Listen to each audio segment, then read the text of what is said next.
দেবতার থেকে অংশ প্রাপ্ত করে পাণ্ডবদের জন্ম দিয়েছেন। সেই সমস্ত দেবতা পাণ্ডবদের সেই সব জন্মদাতা পিতার সাথে দেখা করার সময় এসে গেছে।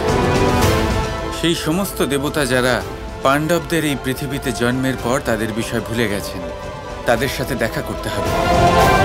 তাদেরকে ওনাদের কর্তব্যের বিষয় স্মরণ করাতে হবে।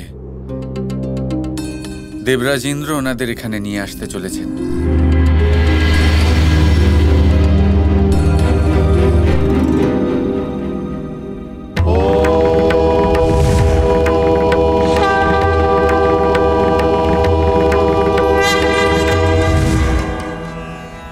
প্রণাম নারায়ণ, প্রণাম শীর্ষনাগ। নারায়ণ, কুন্তী পুত্রদের মধ্যে যে যে দেবতাদের অংশ আছে সেই সকল দেবতাদের নিয়ে এসেছি। আপনি কি সমস্ত কুন্তী পুত্রের আধ্যাত্মিক পিতাদের নিয়ে এসেছেন? আমার কিন্তু তা মনে হচ্ছে না। পাণ্ডবদের সাথে সম্পর্কিত 5 জন দেবতা দেবী কুন্তীর 5 জন সন্তানই তো আছেন। আমি দৃঢ়ভাবে নিশ্চিত যে ওনাদের সাথে সম্পর্কিত সকল দেবতাদের আমি এখানে নিয়ে এসেছি। আপনার বিশ্বাস অটল মনে হচ্ছে। খুব ভালো কথা। কিন্তু নারায়ণ, আমাদেরকে এটা তো বলুন যে আপনি আমাদেরকে এখানে কেন ডেকেছেন? কারণ কৃষ্ণের জীবনের এক মুখ্য কর্ম ধর্ম স্থাপনের সময় এসে গেছে। আর এতে আমার আপনাদের এবং আপনাদের সন্তানদের প্রয়োজন আছে। বায়ুদেবের পুত্র গদাধারী পরাক্রমী ভীম।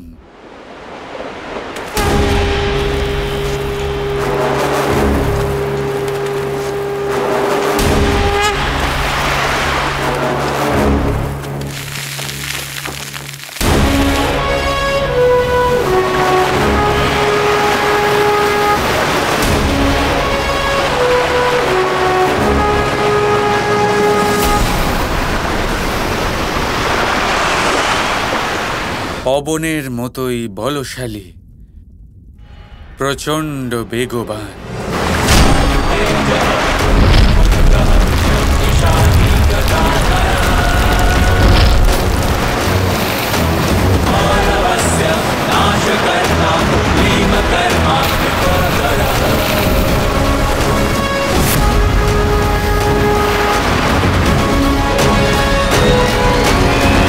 ধর্মরাজের দৈব পুত্র ধর্মজ্ঞানী যুধিষ্ঠির, ধরার মতোই যিনি ধর্মকে ধারণ করেন।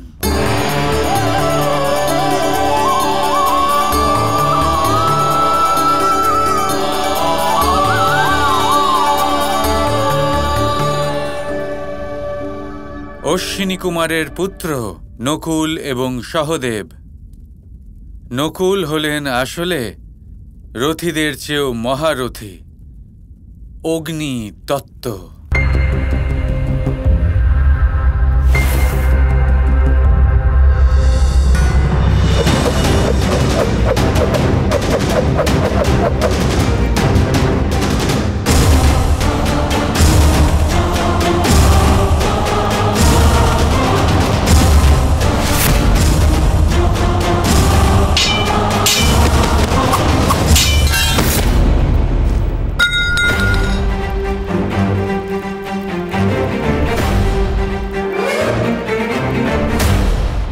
সহদেব, যিনি শুধুমাত্র শ্রেষ্ঠ যোদ্ধাই নন, বরং একজন উৎকৃষ্ট জ্যোতিষবিদও বটে। সুন্দর অনন্ত এক আকাশের মতো, ছলনাহীন এবং বলবান।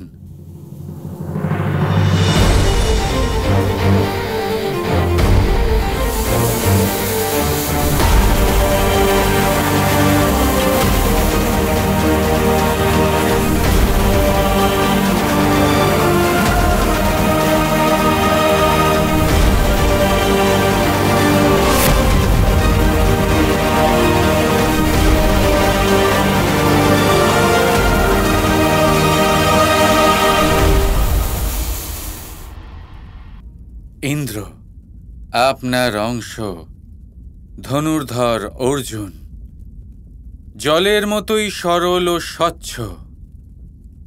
সময়ের সাথে যিনি পরিবর্তনশীল, বজ্রের মতোই কঠোর প্রহার করেন যিনি।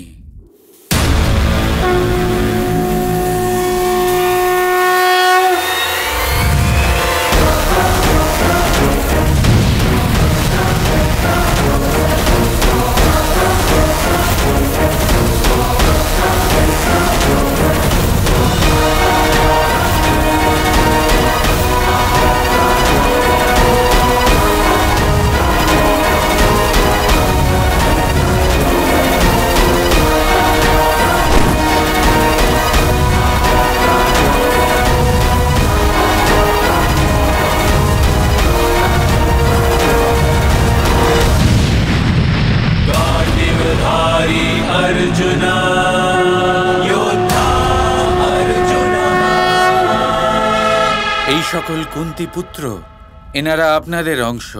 আপনারাই দেবলোকের শক্তি দ্বারা ওনাদের পৃথিবীতে অবতীর্ণ করিয়েছেন। এত মহান সন্তানদের আপনারা অবতীর্ণ করিয়েছেন, আর এই বিষয়ে আপনারা ভুলে গেলেন।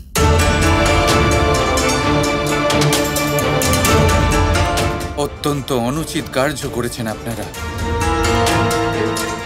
এক পিতা হলেন তিনি, যিনি নিজের ধর্মের পালন করে থাকেন। ক্ষমা করে দিন কৃষ্ণ, ধর্মরাজ হয়েও নিজের ধর্ম পালন করিনি। এই ভুলের জন্য আমায় ক্ষমা করে দিন। নারায়ণ, আমার এরকম কেন মনে হচ্ছে যে আপনি আমাদের এই ভুল শুধরে নেবার একটা সুযোগ দিতে চলেছেন। দয়া করে আমাদেরকে এখানে ডেকে আনার প্রয়োজন জানান শ্রীকৃষ্ণ। কুন্তী পুত্রদের সাথে ষড়যন্ত্র করা হয়েছে, সেই কারণে আজ ওনারা দুঃখে আছেন। ওনাদের আপনজনেরাই লাক্ষাগৃহে ওনাদের জ্যান্ত পুড়িয়ে মারার পরিকল্পনা করেছেন।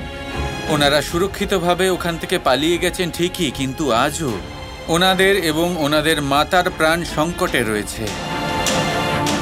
আজও ওনারা অজ্ঞাতবাসে আছেন, নিজের সমস্ত দৈব শক্তি নিয়ে কোথাও লুকিয়ে রয়েছেন। এমনকি স্বয়ং শেষনাগও ওনারা কোথায় আছেন খুঁজে পাননি। আমি চাই যে আপনারা সকলে নিজের পুত্রদের খুঁজে বের করুন। ওনারা বর্তমানে কোথায় আছেন আমি তা জানতে চাই। শ্রীকৃষ্ণ, আমরা আমাদের এই ভুলের প্রায়শ্চিত্ত করব। আমার বিশ্বাস যে আমরা ওনাদের খুঁজে পাবো। হ্যাঁ শ্রীকৃষ্ণ, খুব শীঘ্রই ওদের খোঁজ করে আপনাকে সেটা জানিয়ে দেব। আপনার পূর্ণ বিশ্বাস আছে যে আপনারা ওদের খুঁজে পাবেন? হ্যাঁ নারায়ণ, কেন পারবো না? এমনিতেও ওনারা আমাদেরই অংশ। অনুমতি দিন।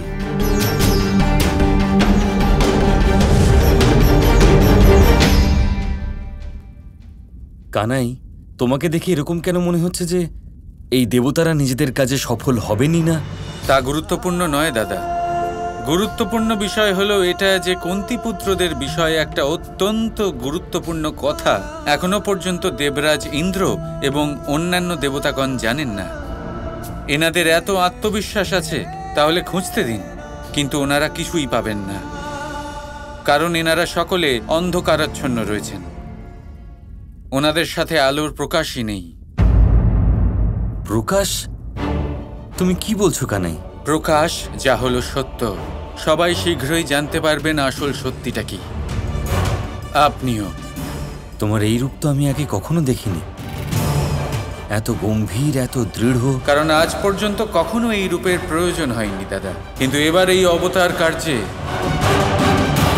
আমার এই উদ্দেশ্যে সংসার কৃষ্ণের এক নতুন রূপ দেখতে পাবে, একটা নতুন অবতার দেখতে পাবে। এমন এক কৃষ্ণ যিনি শুধু সঞ্চালন করেন না, তিনি সৃজনও করেন। এমন এক কৃষ্ণ যিনি শুধু একজন পরম প্রেমিকই নন, তিনি স্বয়ং মহারুদ্র। এমন এক কৃষ্ণ যিনি ধর্মপালকই নন, ধর্ম স্থাপকও বটে। এবার নির্বাচন করা হবে কৃষ্ণের সারথি।